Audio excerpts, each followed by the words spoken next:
viendo.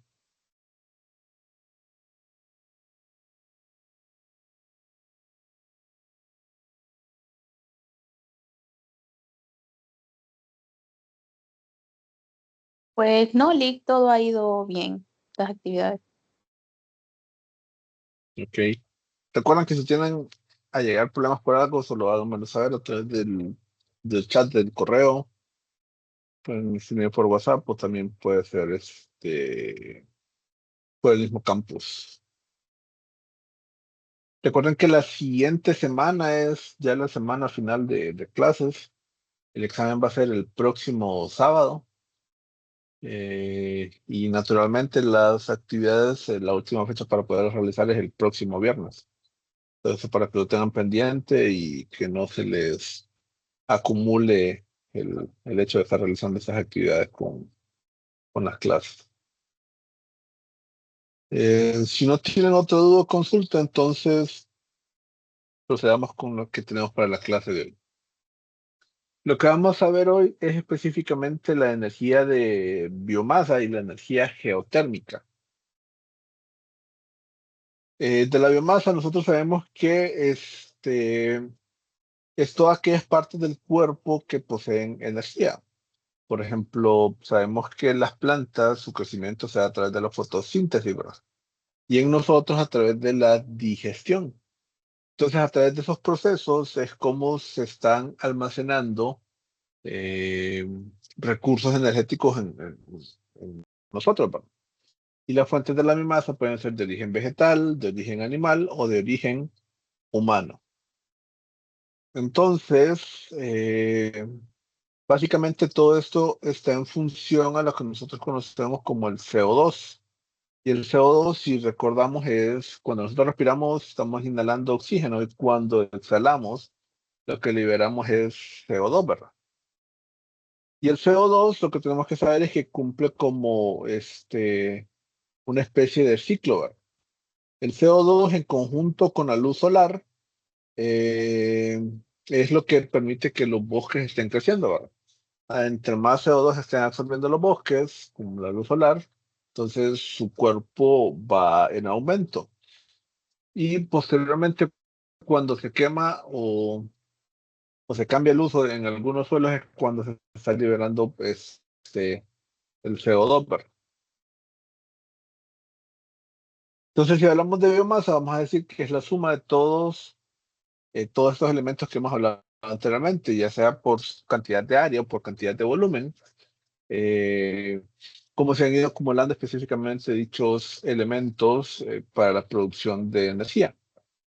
Entonces, tenemos la fotosíntesis. Esto de alguna forma nos ayuda a generar específicamente lo que conocemos con la biomasa, ya sea por cultivos energéticos, residuos animales, residuos industriales y también residuos urbanos. Cuando hablamos de residuos ganaderos, por ejemplo, lo que está en los estómagos, la sangre, aún la materia, por ejemplo, la carne, es una fuente de este elemento, ¿verdad? Pero, por ejemplo, hay ciertas partes que se utilizan, como por ejemplo la carne, por ejemplo, los huesos de una vaca se utilizan para hacer alimentos, por ejemplo, la comida de los perros o gatos tiene grandes cantidades de huesos de vacas. Pero si nosotros tomamos, por ejemplo, lo que está en los estiércoles o lo que está en los estómagos, bueno, la sangre también de las vacas se utiliza para hacer alimento para perros y gatos. Eh, Todos estos materiales en realidad no son basura o no es algo que hay que desecharlo, sino que es algo que se puede utilizar para cada uno de estos materiales. Al igual con las aguas residuales, el agua que sale por nuestros inodoros es algo que se puede aprovechar, por ejemplo, para obtener biogás, que es como una especie de gas que se utiliza para aprovechar este recurso energético que se puede quemar en estos lugares, ¿verdad? Y también los residuos agrícolas, la cantidad de, por ejemplo, ramas en los aserraderos, que las ramas no son algo que se utiliza, entonces las ramas se pueden utilizar para crear pellets o otros materiales para aprovecharlos. Por ejemplo, aquí en Honduras se aprovechan bastante en las maquilas para la creación de energía o la generación de energía. Entonces es una forma mediante la cual se puede aprovechar cada uno de estos elementos. Y, por ejemplo, el césped es algo que sirve, quizá no tiene mucha energía, pero en grandes cantidades se puede aprovechar.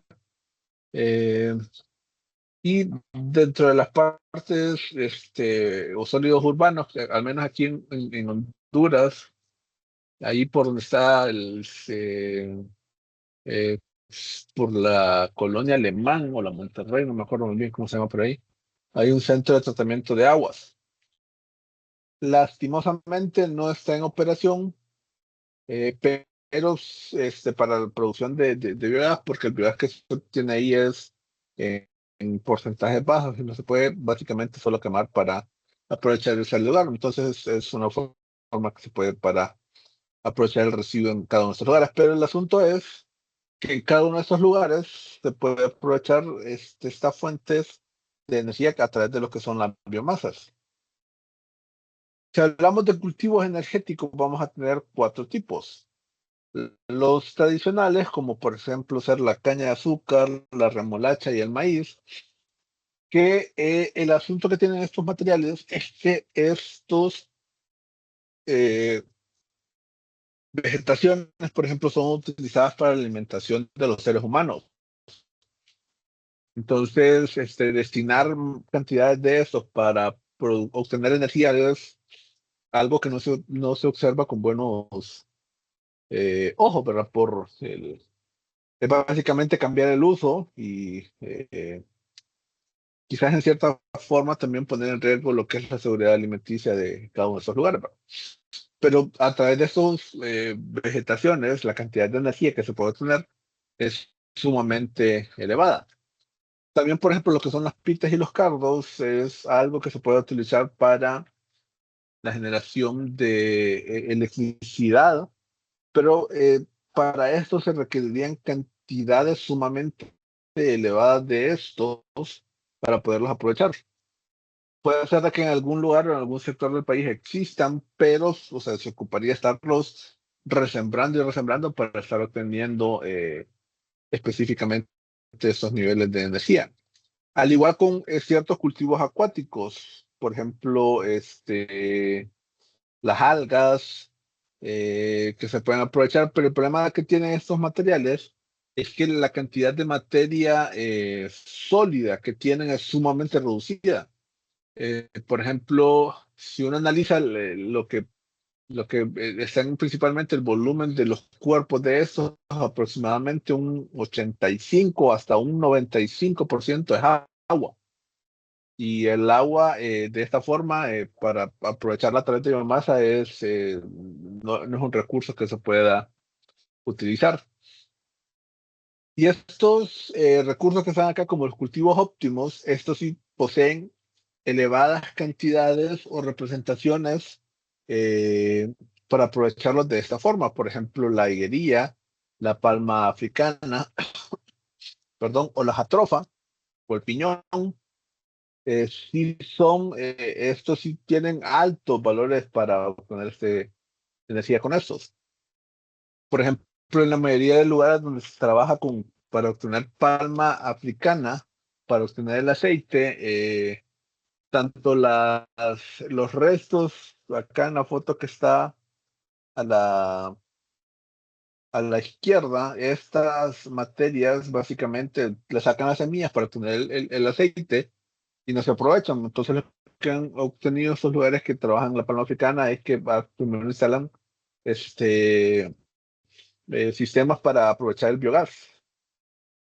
Y básicamente es quemar esto y obtener una fuente de energía. Pero aparte de eso, los aceites que tienen una alta cantidad para el aprovechamiento de energías y esto se puede aprovechar a través del biogás. Eh, y obteniendo de esta forma el aceite que se tiene para cada uno de estos lugares es algo considerable lo que se puede aprovechar para cada uno de estos lugares. ¿Me escuchan o los perdí un rato? No, Lick, sí se escucha bien. Entonces, y vaya, por ejemplo, algunas fábricas, por ejemplo, Nike, está utilizando aceites creados con Jato Figuería para hacer sus tenis. Y créanme que es como una forma similar al petróleo. Por ejemplo, todos los tenis, que creo que todos nosotros hemos usado de una u otra forma, el plástico generalmente se obtiene del petróleo. Entonces, a través de estos materiales se puede obtener un material que es distinto al petróleo, pero que tiene las características sumamente similares. Que es una forma de obtener estos recursos sin la necesidad de recurrir a los derivados del petróleo.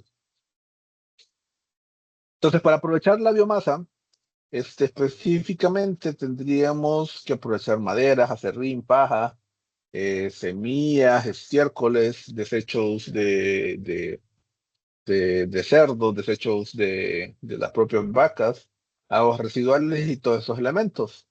Y al final lo que se podría tener es este elemento.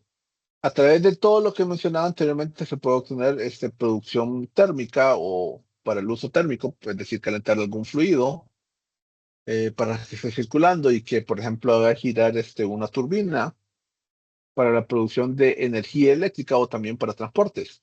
Por ejemplo, para transportes es como para obtener biocombustibles. Por ejemplo, en Brasil es sumamente común que, bueno, todos los combustibles en Brasil, para corregir, no me acuerdo si es el 15% o el 20% de los combustibles en Brasil donde aprovechan específicamente estos materiales que provienen de plantas. Entonces tienen específicamente estas condiciones. Entonces, de todas las plantas que hemos mencionado anteriormente, se pueden obtener materiales para obtener, por ejemplo, algo similar a lo que es el diésel y se podría aprovechar. Por ejemplo, en Honduras existe una ley que dice que creo que es el 5 o el 10% tiene que venir de fuentes de uso razonable para estos elementos. Lo que pasa es que aquí en realidad nunca se ha puesto cuidado para que esto funcione de esta forma. Pero, o sea, es algo que ya se ha observado que se puede hacer y si se hace o no lo hacemos ya específicamente depende de nuestros elementos. Y a través de esta forma se pueden obtener diversas materias, tanto para producir calor y para también aprovecharlo a través de energía eléctrica. Aquí lo que tenemos es una imagen más o menos de cómo funciona una central de biomasa. Tenemos específicamente el recurso inicial, se prepara, va al lugar de almacenaje, generalmente va al dosificador y a partir de este caso, el material que se está utilizando para la caldera, se puede separar y se inyecta para cada uno de estos casos, ¿verdad? Entonces, de la caldera lo que tenemos específicamente es un vapor a alta presión. Entonces, esa alta presión se conecta específicamente a un generador mediante el cual se produce la energía eléctrica y pero lo que se obtiene posterior al generador es siempre vapor, pero a una menor presión. Entonces, casi todos los procesos industriales asociados con esta forma, lo que requieren en sí es vapor, pero no alta presión. Entonces, por eso acoplar la caldera y un generador es algo es sumamente común para cada uno de estos procesos. Y es como se logra obtener específicamente la energía en cada uno de estos casos. Otro ejemplo de esto, por ejemplo, es el beneficio de café que está ubicado en la comunidad de Subirana Lloro. Este lugar seca específicamente el café eh, en un promedio por saco aproximadamente de 8 horas. No sé si ustedes más o menos conocen cómo es el secado del café. Y ahí generalmente es que las personas estén poniendo lo que han sembrado del café en un largo tendedero y estar pendiente específicamente si, por ejemplo, hay probabilidades o no de lluvia. Entonces, con cualquier probabilidad que se acerque la lluvia, correr y guardar específicamente el café que tenían. Pero a través de estos lugares, por ejemplo, a través de la imagen, en esta parte de acá se observan, esos son de lo que miramos en la clase anterior, estos son paneles solares térmicos. Y lo que están haciendo es calentando un fluido para con el calor de ese fluido proceder al secado del café en cada uno de estos lugares. Entonces, el secado es básicamente pasar de la imagen que está en la parte superior a la parte inferior, que la parte inferior ya muestra específicamente el café seco. Aparte de eso, en este lugar se generan esas cantidades de residuos que pueden ser utilizados ya sea para quemarlos directamente en una caldera y el calor y el vapor que se genera utilizarlo para el secado del café, o se pueden crear ciertos grupos de madera conocidos como pellets, y estos se pueden crear a través de esta máquina. Los pellets básicamente es madera, pero que ha pasado por un proceso, a partir de la cual se le ha reducido la humedad relativa que posee cada cuerpo. Por ejemplo, no sé si ustedes saben, pero por ejemplo, el aire que nosotros respiramos tiene agua. Si no existiese el agua en lo que nosotros estamos respirando, prácticamente no podríamos respirar. Sería como algo que nos estaría dañando cada vez que estamos inhalando el aire. Entonces, la humedad está presente básicamente en todo. Todo lo que tocamos, maderas, materiales, tiene específicamente. Y por ejemplo, el carbón tiene la consistencia de que la humedad relativa que estos poseen apenas es entre el 1 al 2%. Y con eso, por ejemplo, se utiliza el carbón para la generación de energía o liberación de energía, ¿va? Y algo similar se intenta hacer con los pellets. Se le está reduciendo hasta un 15 o 20% la humedad relativa eh, a del material, entonces para que posteriormente cuando ya se esté utilizando para quemarlo sea mucho más eficiente el proceso de quema. No sé si alguna vez ustedes han notado, por ejemplo, cuando se está utilizando un fogón, o en un fogón un palo que está con mucha humedad. Entonces es muy raro obtener la llama, sino que lo que se observa generalmente es como la salida de humo y está presente en cada uno de estos elementos.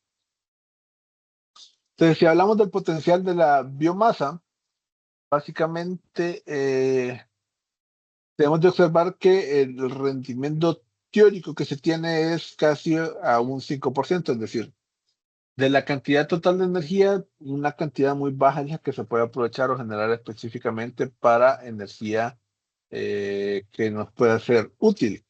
Pero en función a esto, la cantidad total de energía que se puede obtener es sumamente elevada, 8 millones de terawatts.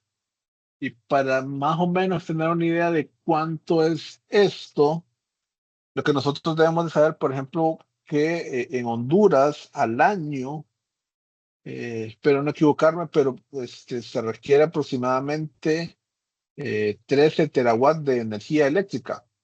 Eso es lo que demandamos al año. Entonces, si observamos lo que se puede obtener con la biomasa, es una cantidad sumamente elevada, ¿verdad? Ahora, aquí el detalle es saber observar si al final, lo que mencionamos creo que en el parcial pasado, si estamos definiendo el uso de centrales para que realmente sea renovable o si lo estamos convirtiendo en un proceso que no es renovable. Si es renovable es que estamos garantizando que los recursos que estamos tomando van a estar disponibles para siempre. Y no es que vamos a llegar a un punto en el cual los estamos acabando y ya no vamos a poder contar con estos materiales. Lo que observamos acá es específicamente cómo está el mapa forestal en Honduras, y aquí se puede apreciar específicamente los tipos de bosques o de árboles asociados con cada uno de estos elementos o la presencia de estos en cada uno de estos lugares. Lo que sí debemos de saber es que la leña, lastimosamente, en Honduras, sigue siendo uno de los factores, principales factores de generación de energía. Eh, Y digo lastimosamente porque, por ejemplo, a través del balance energético, que es la imagen que ustedes pueden observar en este caso, si observamos la leña, si separamos específicamente todos los derivados del petróleo, la leña es la principal fuente de energía. Creo que este es el balance del 2010. Actualmente creo que el consumo de leña se ha reducido quizás a un 35%, pero siempre es un valor sumamente elevado. Y lo que muestra es que como sociedad hondureña no hemos avanzado mucho y por lo cual siempre dependemos de la leña. Se han hecho esfuerzos, por ejemplo, para hacer los ecofogones, que es una forma un tanto más eficiente para aprovechar la energía que se está liberando. Pero, por ejemplo, algo que ocurría, por ejemplo, mi abuela paterna tenía un ecofogón, pero sinceramente creo que a ella nunca le gustó esa idea de llevar sus procesos a través de estos elementos. Entonces, lo tenía, pero no lo usaba. Era una forma mediante la cual se ocurría cada uno de estos casos. Entonces, tenemos el impacto que puede generar cada uno de estos elementos, es que la biomasa, cuando se está aprovechando para estos recursos, va a depender de la forma de uso que tenga, lo que mencionábamos anteriormente, si es renovable o no.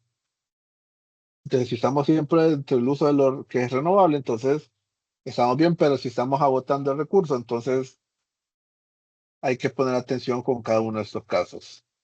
El otro asunto es que, por ejemplo, con los biocombustibles, cuando se generan estos elementos, aproximadamente el 65% de los equivalentes de lo que emite un combustible fósil es lo que estaríamos generando. O sea, que estamos reduciendo de esta forma lo que se genera con los derivados del petróleo. Entonces no tenemos, por ejemplo, la presencia de azufre u otros componentes tóxicos, que es lo que puede complicarnos en cada uno de estos casos puntuales. Entonces, dentro de estos recursos, ocupamos observar, por ejemplo, si tenemos una fuente como insumo para poderla aprovechar y si es lo suficientemente grande para estar obteniendo un combustible de forma constante en este entorno. Y lo que observamos acá es específicamente la presentación del biogás, que es básicamente la combinación de metano, que el metano es el primero de los hidrocarburos, es una molécula de carbono con 4 de hidrógeno, y también la presencia de CO2. No es que sean específicamente los únicos materiales que están, pero es aproximadamente el 99% de lo que se conoce como biogás. Y la ventaja con estos elementos es que se pueden utilizar biodigestores para separar el biogás, para acelerar su producción y para obtener también de los desechos o materia sólida que se está metiendo a estos biodigestores, obtener una forma de abono no contaminante. Entonces, esto que se muestra actualmente es la forma que tiene más o menos un biodigestor. Tienen estas especies de lonas que sirven para separarlo. Y una vez que ya está en operación, la forma como se puede observar estos elementos es más o menos de esta forma. No sé si han observado alguno de estos aquí en Honduras, pero por ejemplo en Progreso ahí se pueden observar estos tipos de recursos y creo que también hay unos puntos en el sur, no, bueno, donde están las azucareras, acá por, ay, se me olvida, por Valle de Ángeles. Por esa zona utilizan o aprovechan específicamente bastante biogás con cada uno de estos elementos. Y por ejemplo, algo de seguridad que existe en estos lugares, no sé si observan el punto, es esta especie de chimenea, la cual existe para quemar el metano cuando está en exceso. Y nos podemos poner a pensar por qué vamos a quemar el metano si es algo que requerimos, pero todo eso depende en función a la seguridad de este lugar. Estas lonas tienen como cierta capacidad para eh, retener o acumular específicamente biogás en esos lugares. Entonces, cuando el metano está en mayor, puede llegar a un punto en el cual pueden explotar. O causarse una rajadura a través de la cual puede liberarse. Entonces, lo que se procede es a quemar cierta cantidad, esperando que el valor tienda a reducirse. O pueden ser como esta imagen que está acá, que es, por ejemplo, creo que esta es el procesamiento de cerdos que está en Comayagua, es más o menos de esta forma. Y básicamente el biogás que se obtiene se utiliza para calentar las superficies donde viven algunos cerdos, o sí, cerdos, para hacer su entorno un tanto más cómodo. Ahora, si avanzamos con el otro tipo de energía geotérmica, lo que debemos de saber de este elemento es que este tipo de energía se aprovecha o es endógena, es decir, que estamos aprovechando los recursos propios que tiene la Tierra. Y esto proviene específicamente a través de ciertas reacciones radioactivas que están presentes en el interior de la Tierra. Entonces, proviene específicamente del núcleo interno, núcleo externo, y va subiendo el calor a partir de estos lugares. Entonces, en función a esto, aproximadamente se tiene un potencial de 10 por 10 a la 6 terawatt. Y esto se debe específicamente a las anomalías geotérmicas que existen en algún lugar. ¿Por qué decimos anomalías? Porque hay ciertos sectores, por ejemplo, que al uno ir cavando, quizás cada 10 metros, creo que es, la temperatura va descendiendo, va aumentando, perdón, 1 grado Celsius. Pero hay ciertos lugares en los cuales el aumento de temperatura es un tanto superior. Por ejemplo, o algo que vamos a ver un poco más adelante, ay, se me olvida el nombre, de una central geotérmica que está en Copán. En ese lugar, a 700 metros, encontraba una temperatura de 220 grados Celsius. Entonces, es algo que se da específicamente a través de estas anomalías geotérmicas.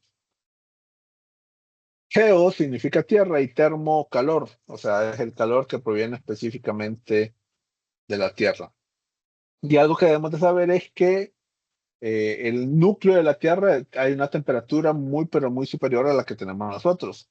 Y la temperatura que está en este lugar es aproximadamente 7000 grados Celsius, o sea, algo sumamente elevado. Yo les había dicho cada 10 metros, es cada 100 metros. Entonces, por ejemplo, para este lugar que les mencionaba de Platanares, se llama Geoplatanares, a 700 metros sería 7 por 3, 21 grados, ¿verdad?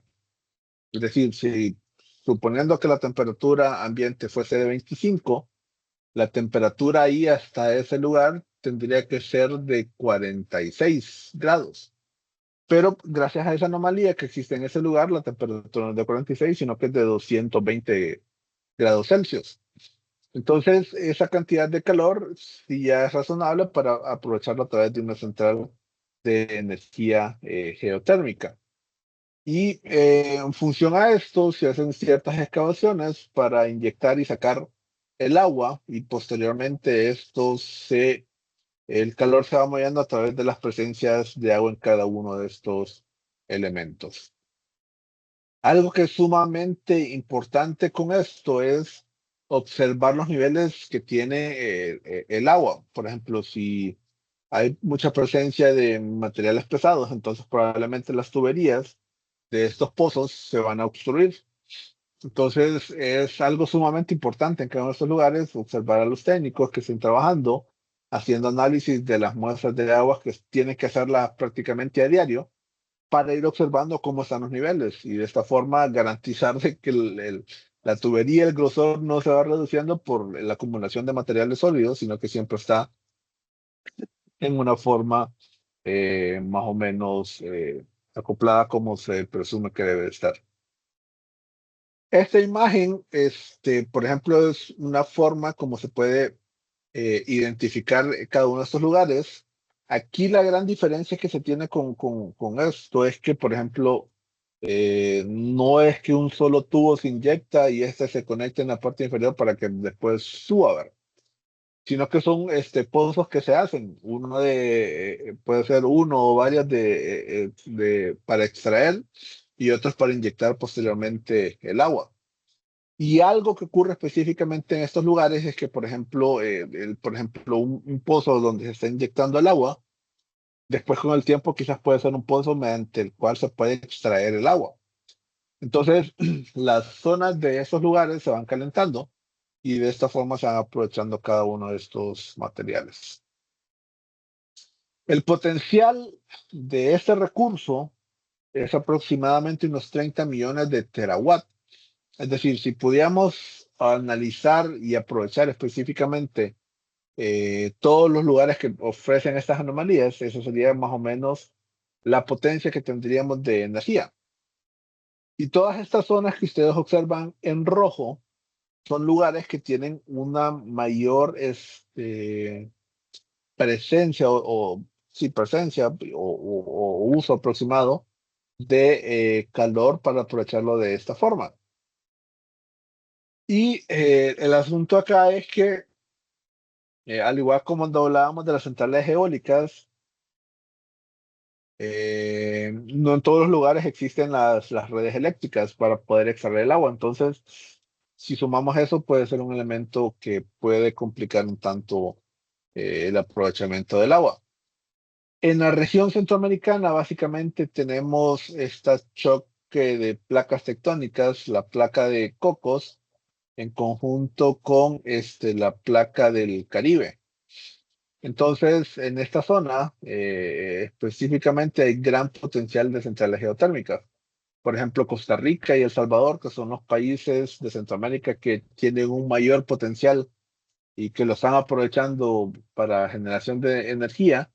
De ahí creo que Nicaragua es otro que tiene gran potencial, pero no todos los lugares que poseen ya los están aprovechando. Y de ahí sigue Honduras, de ahí Guatemala y Panamá creo que no tienen plantas de generación con geotermia. Y para tener una planta no es que quiero una planta aquí, la instalo y ahora, sino que se ocupan específicamente estos cuatro elementos. Primero, que exista la presencia de fuente de calor. ¿Por qué la fuente de calor? Porque si no tenemos calor, entonces no tenemos el potencial por la energía geotérmica. Entonces, si tengo el calor en el lugar, entonces lo ocupo mover. ¿Cómo voy a moverlo? A través de la presencia de agua.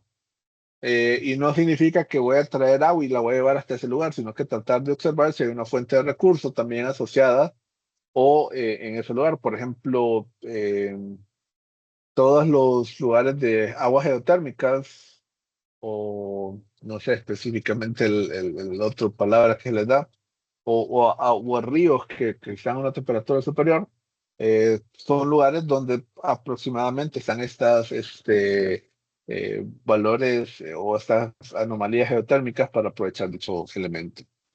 Por ejemplo, la presencia de un depósito y que también esté presente una cubierta impermeable para que a partir de ese lugar estén inyectando el agua, esperar que esa agua posteriormente se caliente y quizás ese puede ser un lugar posterior para aprovechar. Y esto que está aquí es lo que nos marca efectivamente cómo son las centrales geotérmicas. Por ejemplo, esta zona que está en amarillo representaría ese lugar, por eso se ocupa, como mencionábamos acá, que ese depósito exista. O sea, si estamos inyectando agua ahí, ocupamos que esa agua se caliente, no que esa agua se riegue o se nos vaya para otro lugar. Entonces, eso sería el depósito en este lugar. Se extrae el agua, va para la turbina está asociada con un generador. Tenemos aquí vapor a menor presión. En algunos lugares, por ejemplo, se puede aprovechar para centrales, por ejemplo, secado de frutas, eh, u otras formas que se pueden tener para el aprovechamiento de la geotermia. De ahí específicamente pasa para algunos lugares de refrigeración. Por ejemplo, en cada una de estas centrales hay como nubes podríamos decir, de vapor. Y no creamos que es como un humo que esté contaminado por algo o presente esto, sino que es básicamente vapor. Y esto es específicamente el calor que se está liberando en este lugar. Y al ya tener este lugar a una temperatura adecuada, naturalmente se va a inyectar el agua a este lugar. Entonces, de estas centrales se ocupan evaporadores condensadores para aprovechar específicamente el proceso térmico, turbinas y generadores para la generación de electricidad, las bombas que nos garantizan tener un flujo de agua cuasi constante y las torres de enfriamiento para, una vez el agua que está sacada, poderlo aprovechar esto en la parte exterior. Y así es más o menos cómo funcionan o cómo estarían presentes estos materiales. El impacto que se tiene con estos tipos de centrales es que es un tipo de generación que es cuasi constante y está presente específicamente grandes cantidades de tiempo trabajando. Por ejemplo, esa planta que les digo de geoplatanares trabaja aproximadamente el 97% de las horas del año. Y si observamos que otras plantas en Honduras tienen un comportamiento similar, creo que solo el Cajón y las centrales geotérmicas tienen un comportamiento similar. O sea, con la poca capacidad que tiene, porque solo es una planta, genera casi lo de forma similar a lo que generan, por ejemplo, todas las centrales solares fotovoltaicas en Honduras. Y si observamos la capacidad que tienen estas, es sumamente diferente, ¿verdad? Quizás algo que puede tener es el impacto que se tiene en estos lugares. Por ejemplo, ya no es posible observar la montaña, sino que hay máquinas en ese lugar. Pero eso depende específicamente de las condiciones que cada una de las personas tengan, ¿verdad? Yo lo miro como provechoso porque básicamente se está aprovechando de energía y con lo que sabemos es que es completamente renovable. Comparado con los otros tipos de central, ya sea de gas natural o de búnker, estas plantas emiten menor cantidad de energía de gases de efecto invernadero. Y algo importante de resaltar es que estas solo emiten cuando se está haciendo la excavación inicial. Es decir, cuando se está excavando, se pueden llegar a algunos sectores donde hay, por ejemplo, presencia de metano o liberación específicamente de CO2. Pero una vez que ya está en operación, básicamente la cantidad de gases de efecto invernadero que se liberan es prácticamente cero. Y aparte de eso, esta presentación creo que ya la he mencionado anteriormente, se hizo allá por 2012, 2013. En la actualidad, la excavación de los pozos, ya, por ejemplo, nosotros creemos que un pozo solo vamos hacia abajo, ¿verdad? Y así era como existían la forma para hacer los pozos en ese momento. En la actualidad ya se pueden hacer pozos con curvaturas. Por ejemplo, en Costa Rica, uno de los lugares que tiene mayor potencial es un parque nacional. Y al igual que en todos los lugares, los parques nacionales no se puede hacer ninguna actividad en otro lugar.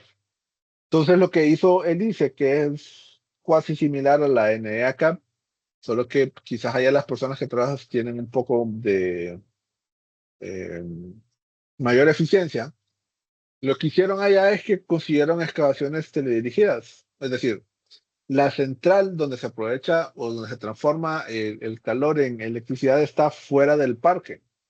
Pero ellos tienen excavaciones que van en curva y llegan hasta el lugar donde está el recurso. Entonces, de esta forma, metros abajo, se está aprovechando el calor sin tocar específicamente lo que está en la parte superior. De la geotermia, actualmente podemos decir, por ejemplo, que países, perdón, como Estados Unidos, Filipinas, Japón, Italia y Francia tienen un mayor aprovechamiento de estos lugares.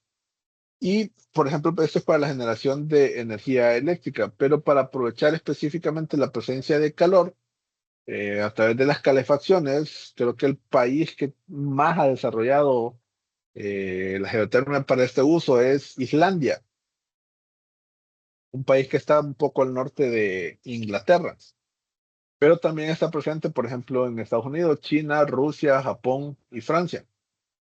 Honduras, Estos puntos que están en esta parte son los que se ha observado que tienen un mayor potencial. Está Geoplatanares o Platanares, que está acá en esta parte, creo que en el municipio ¿cómo se llama?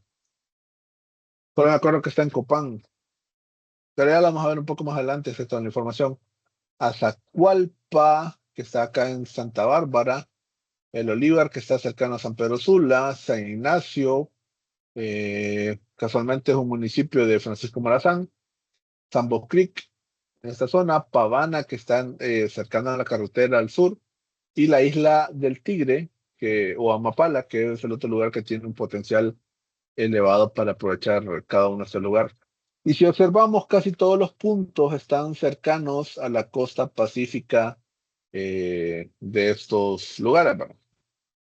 Esto es como una idea que se tenía inicialmente de las zonas que tienen mayor potencial. En Honduras, según las proyecciones del JICAP, hay aproximadamente un potencial de 122 megas. eh, y de esas, aproximadamente solo ha existido una central, que es la que se llama Geo Platanares. Aparte de eso, en Honduras existen 205 lugares que tienen potencial eléctrico, potencial geotérmico. O sea, aparte de los lugares que hemos mencionado anteriormente, son lugares, por ejemplo, donde se encuentran, o por ejemplo, que están las aguas termales. Y, por ejemplo, hay ciertos lugares o recursos que los aprovechan para el turismo o el uso de balnearios en esos lugares, ¿verdad? Y la planta que les mencionaba era esta, que se llama Geoplatanares, que está ubicado en el municipio de La Unión, Copán. Y en aquel tiempo, 2013 aproximadamente, estaba en estudio. En la actualidad ya está en operación esta planta y trabajando de una forma sumamente rentable. Creo que esta planta está siendo manejada por una empresa israelí que se llama Ormat y de lo que conozco, creo que no hay quejas del manejo que le están dando a los recursos hasta el momento. No sé si tienen alguna duda o consulta hasta acá.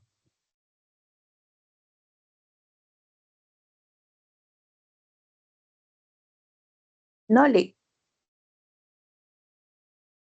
Gracias.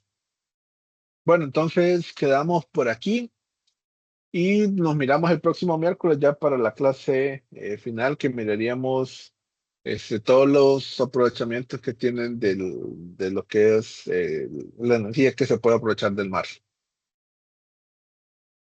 Pasen buena noche. Buenas noches, Lick. Saludos.